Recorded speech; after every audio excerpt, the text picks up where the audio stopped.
How do you deal with a frenemy? Have you ever found yourself in a friendship that feels more like a roller coaster ride? You know, that friend who sometimes lifts you up but also brings you down? This type of relationship is often called a frenemy. Understanding how to handle a frenemy is essential for your mental health and well-being.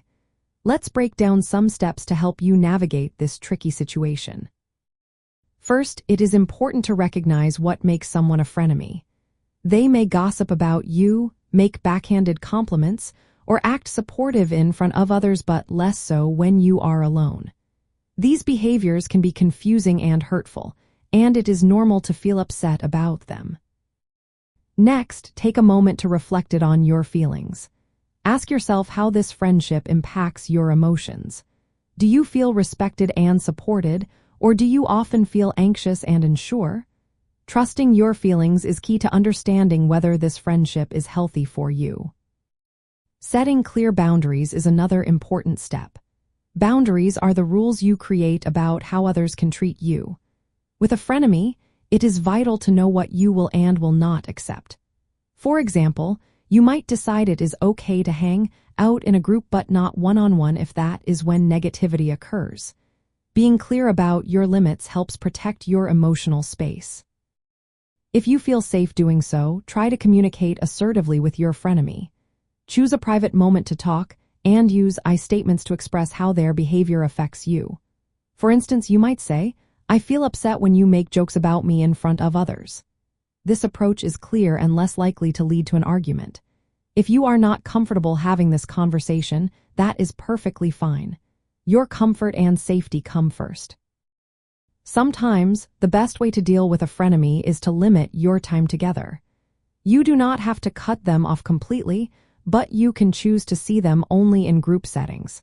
This can help reduce negative interactions and give you a sense of control. It is also important to build other friendships. Do not rely solely on a frenemy for social support. Connect with people who treat you with kindness and respect. Having a wider circle of friends can help you step back from a toxic relationship and reminded you what healthy friendships feel like. If the friendship remains mostly negative and your attempts to set boundaries do not work, it may be time to walk away. Ending a friendship can be tough, especially if you have been close for a long time, but your mental health is what matters most. You can choose to distance yourself gradually or be honest about your reasons. Keep talking to someone you trust about your feelings. This could be a parent, teacher, counselor, or another trusted adult. Sometimes, an outside perspective can help you see the situation more clearly.